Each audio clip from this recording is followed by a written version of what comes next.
Well, bless my soul. A family out in the snow, come inside, quickly. Clara helped the children over the last icy step, their small hands gripping hers tightly. The warmth from the station house hit them like a wave, chasing away the chill that had settled deep into their bones during the journey. Henry adjusted his coat and ushered the children toward the roaring fire in the corner, where flames danced against the timber walls. Inside, the station was alive with activity. Travelers brushed snow from their coats, some exchanging hurried greetings, others already seated with mugs of steaming cider. A large pot of stew simmered over the hearth, filling the room with a rich aroma of roasted meat, root vegetables, and fragrant herbs. Wooden tables, worn smooth from years of use, were lined with townsfolk and wanderers alike, all seeking warmth and nourishment on this frosty Christmas Eve. Anna's eyes widened as she took in the cozy scene. A small pine tree stood in the corner, its branches adorned with hand-carved ornaments, bits of ribbon, and flickering candles that cast soft golden light across the room. "It's Christmas," she whispered, clutching her brother's hand. "Yes, little one," Clara said softly, brushing a stray lock of hair from Anna's face. "Even out here, we can find a bit of magic." The cook, a burly man with soot-streaked cheeks, approached the family with a wide grin. "Come on, sit. You've traveled far in this storm. Nobody leaves hungry tonight."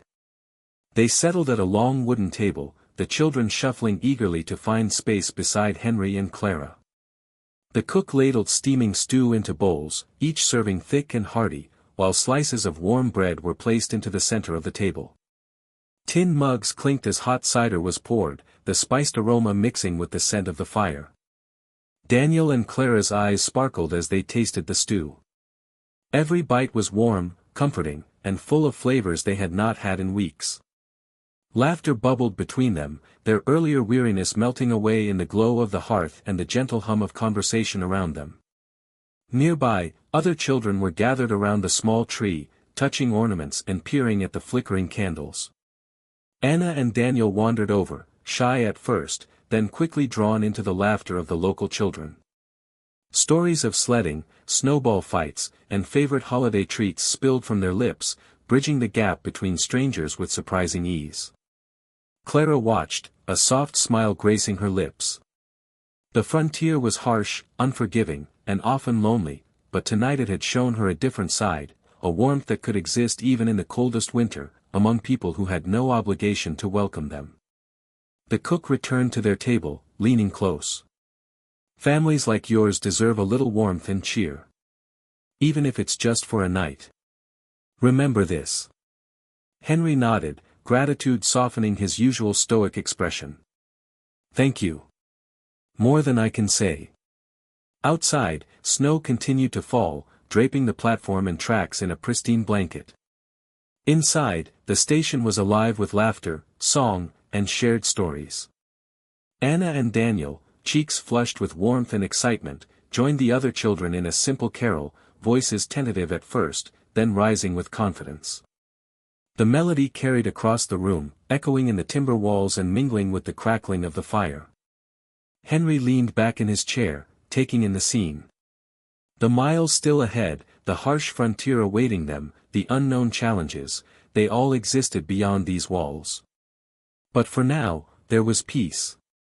Here, warmth. Here, a reminder that even in the coldest, most isolated corners of the world, kindness and connection could still be found. The whistle of the train eventually pierced the air, signaling the end of their pause. The children waved reluctantly at their new friends, small hands clutching tiny tokens, a ribbon from the tree, a shared laugh, the memory of a warm meal. Clara whispered to Henry as they boarded, "Even in the wilderness, even in snow and storm, we found a little bit of home." Henry squeezed her hand, looking down at their children, eyes full of quiet wonder. "And we carry it with us," he said. The train shuddered and began to move again, drawing them westward into the snowy expanse. Beyond the windows, the frontier stretched endlessly, white and cold. But inside, their hearts were full, of warmth, of hope, and of the fleeting, precious magic of a Christmas Eve shared with strangers who had opened their doors and their hearts. The night carried them onward, but the memory of the station, the firelight, the shared meal, and the laughter of children would linger, a small beacon of light and humanity in the vast, untamed frontier. The train rattled along the frozen tracks, carrying Henry, Clara, Daniel, and Anna deeper into the western frontier. The snow had turned into a soft blur against the windows, a white world where the boundaries between sky and land disappeared. Inside the car, the family huddled together, the warmth of the station's hearth still lingering in their bones. Daniel pressed his face to the glass, watching the passing trees, their branches dusted with fresh snow, imagining the adventures waiting beyond each bend. "Do you think there are more stations like that one?" he asked quietly, eyes wide with wonder. Clara nodded, brushing a strand of hair from his forehead. "I hope so. Places with warm fire, hot food, and people who care about strangers. That's the best kind of magic." Henry smiled at her words, his voice low and thoughtful. "That's why we keep moving. Not just to reach the next settlement or town, but to find places that remind us what it means to survive, and to belong." Anna, snuggled against Clara's side, yawned, eyes half closed. She had been mesmerized by the firelight and laughter at the station, the sheer wonder of being accepted so quickly in a world that often felt harsh and unyielding. Her small hand held Clara's tightly, comforted by warmth and closeness.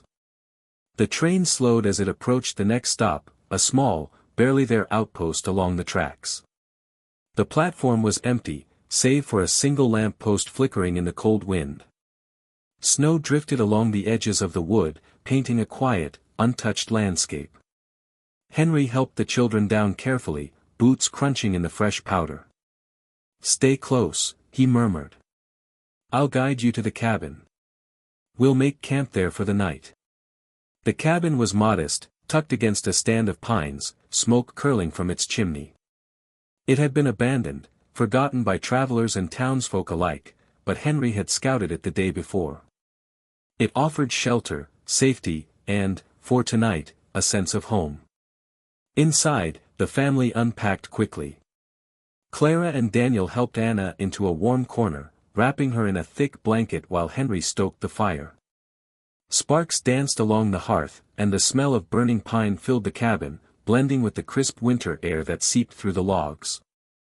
"I'll see if I can find some food nearby," Henry said, reaching for his coat. "Even a few supplies will make the evening better." Clara took the children's hands.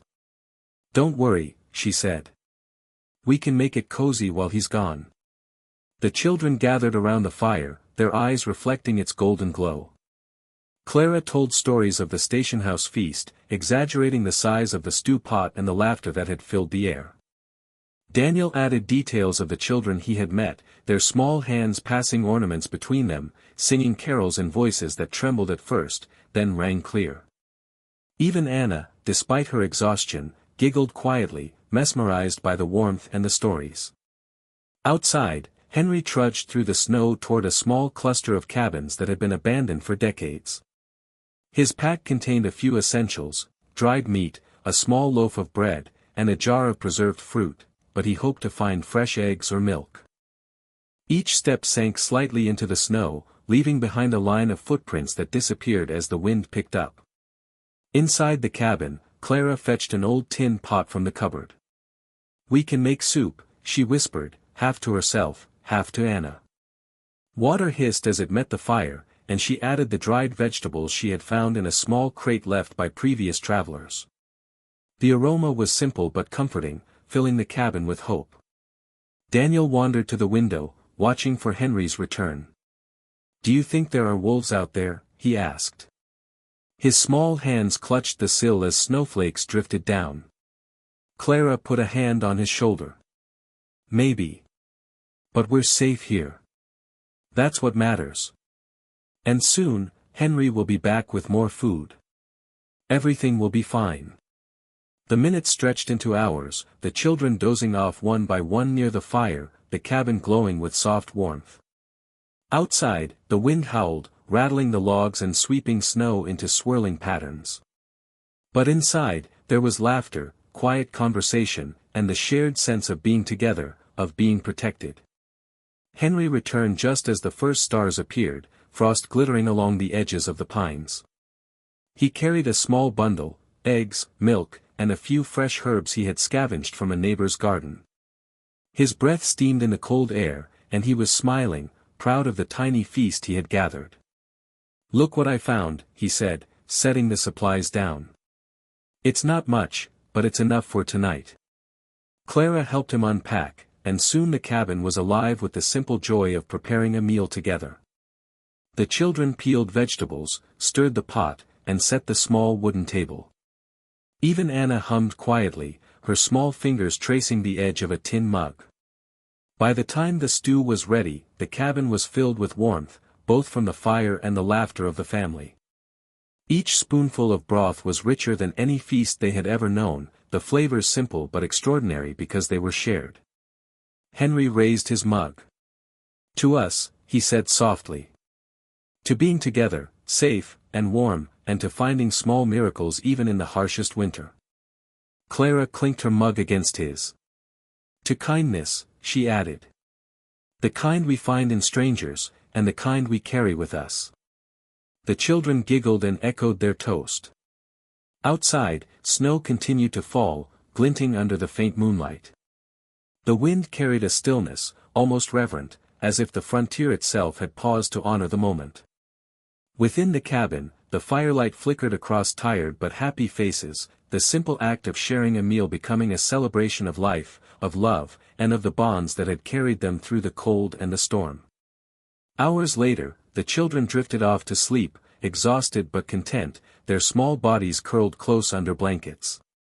Henry and Clara remained by the fire, sipping the last of the hot cider and speaking in hushed tones.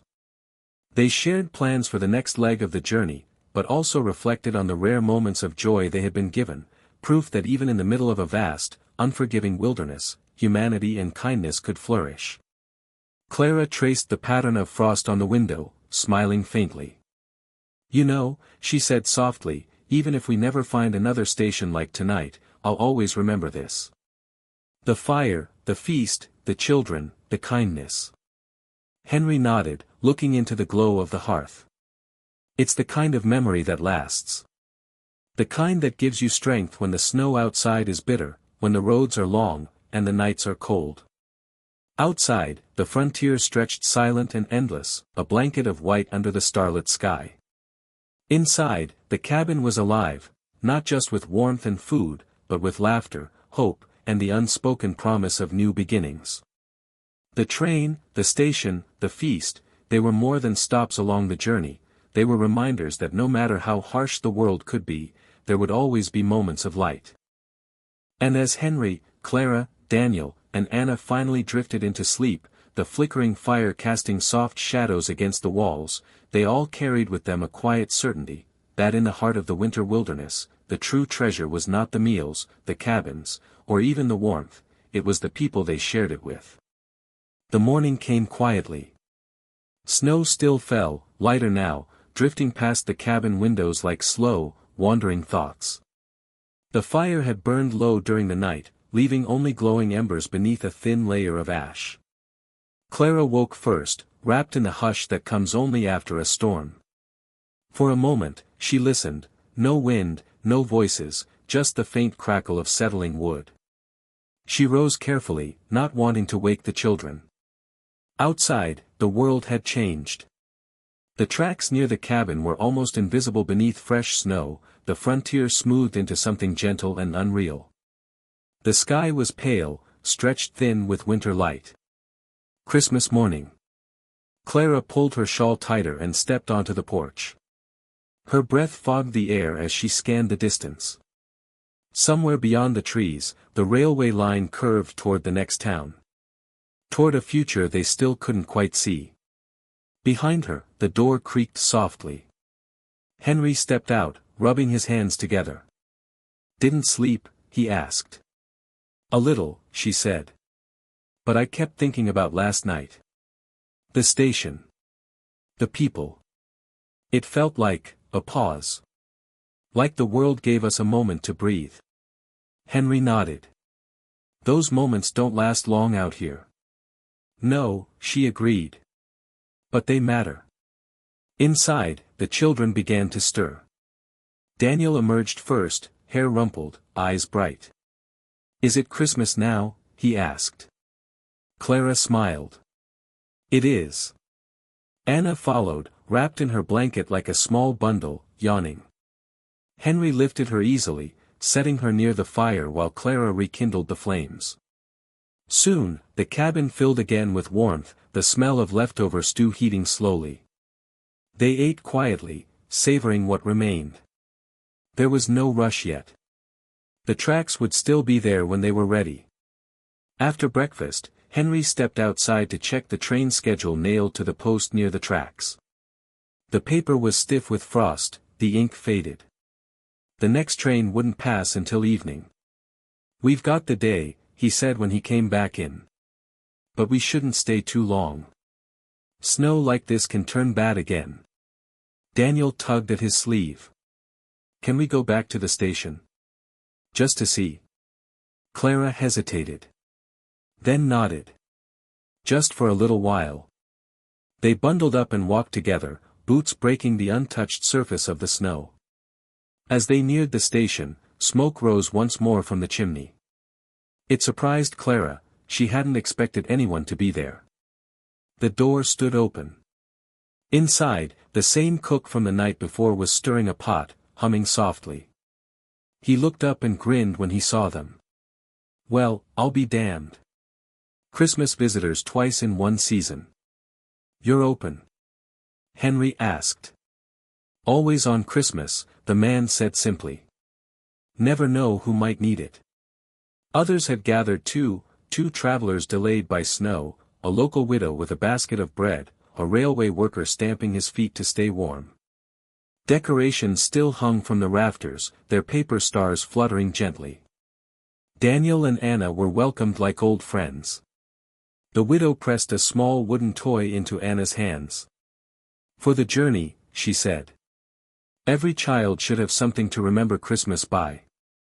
Anna hugged it close, eyes shining.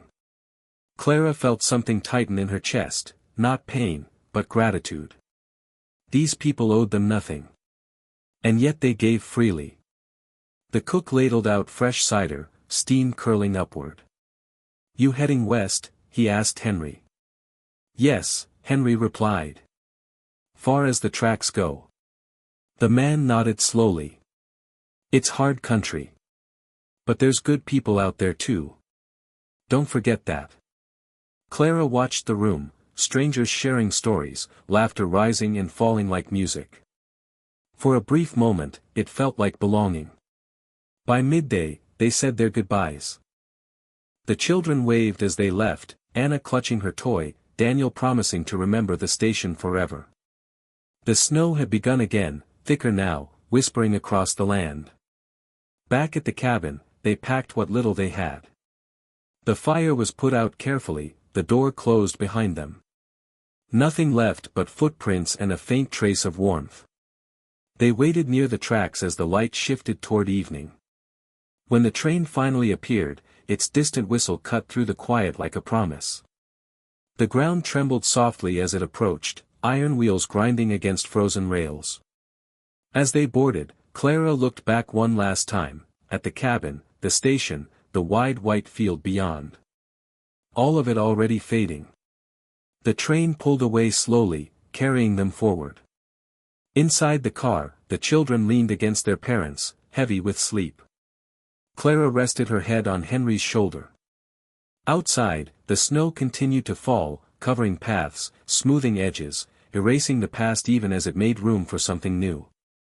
They did not know where they would end up. They did not know what waited beyond the next stop. But they carried with them something stronger than certainty, memories of warmth, of kindness freely given, of a Christmas where strangers became family for a night. And that, Clara thought as the train disappeared into the white horizon, would be enough to guide them wherever the tracks might lead. The train moved steadily westward, its rhythm slow and deliberate, as if respecting the weight of winter and the quiet hopes carried inside its cars. Snow pressed against the windows in soft waves, blurring the world into white and gray. Inside, lantern light swayed gently, casting warm shadows over tired faces. Clara watched the landscape pass, feeling the familiar mix of fear and promise settle in her chest. Every mile took them farther from what they had known, and closer to something unnamed. Henry sat beside her, arm firm around her shoulders, his presence steady as the rails beneath them. The children slept curled together, Daniel's head tipped toward Anna's, her small fingers still wrapped around the wooden toy. Their breathing was slow and even, the kind that comes only when a child feels safe. For a while, Clara let herself rest in that sound. The train slowed near dusk, its whistle low and lingering. A small settlement appeared through the snowfall, no more than a handful of buildings clustered near the tracks. Lanterns glowed like scattered stars, and smoke rose from chimneys, thin and hopeful.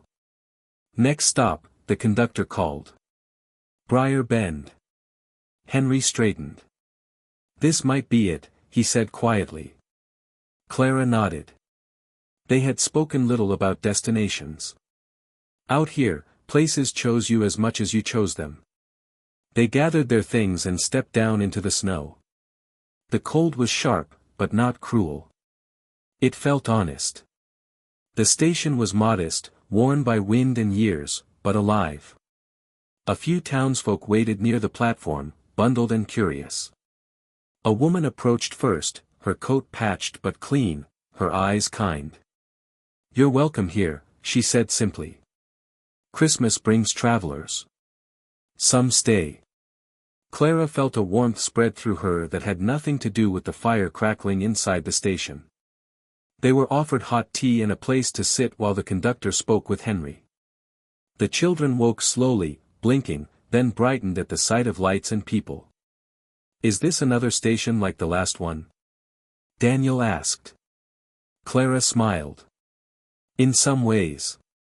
As evening settled, more people arrived, families, workers, a few travelers who had decided not to push on through the storm. Someone brought out a fiddle. Another laid bread and dried meat on a long table. There was no grand feast this time, no decorations carefully strung, but there was laughter, and shared warmth, and that quiet understanding that comes when people choose not to be alone. Henry returned, his expression thoughtful. "There's land nearby," he said softly to Clara. "Work too. They could use help." "And the winter?" she asked.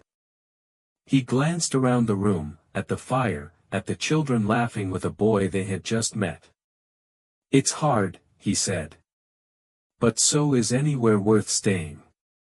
Clara looked at Anna, who was showing her toy to the widow from the station, and at Daniel, already asking questions about the tracks and the hills beyond. She thought of the cook's words, of fleeting connections, of meals shared between strangers who might never meet again. But some meetings, she realized, were meant to last. They stayed the night in a small room above the station. It was simple, 2 narrow beds, a window rimmed with frost, but it felt like shelter. Clara lay awake for a while, listening to the distant wind, the low murmur of voices below. The world did not feel paused anymore. It felt ready. In the morning, Christmas had fully arrived. The town gathered outside despite the cold. Children ran through the snow. Someone rang a small bell, its sound clear and bright. Gifts were few, but smiles were not. Clara found herself pressed into service, helping prepare breakfast with the other women, laughing at mistakes, sharing stories without needing to explain too much. Henry worked alongside the men, already discussing repairs, fences, plans for spring. Daniel followed close, absorbing every word. Anna sat near the fire, content, humming softly. As the sun rose higher, Clara stepped outside.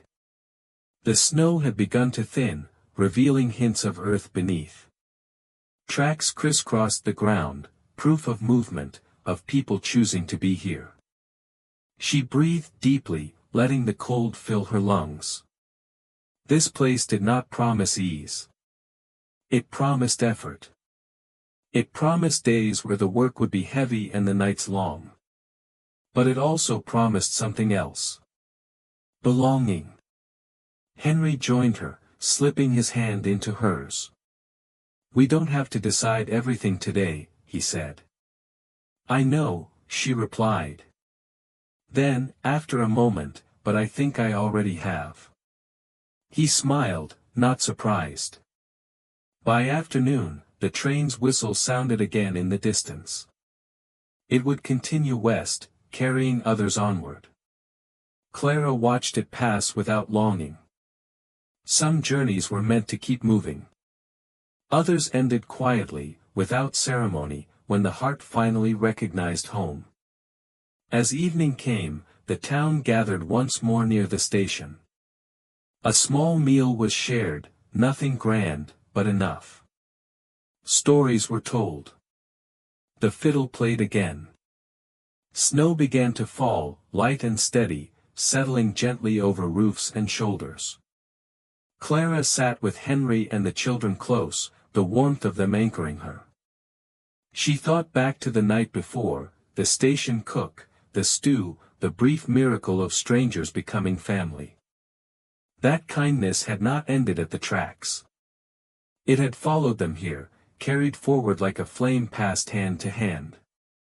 When the bells rang, just once, soft and imperfect, Clara closed her eyes. She felt grateful. Not because the journey had been easy, but because it had led them here. Because in the vast, unforgiving stretch of the frontier, they had found warmth in unexpected places. The snow continued to fall. And in Briar Bend, on a quiet Christmas evening, a family stopped traveling, not because the road had ended, but because they had finally arrived.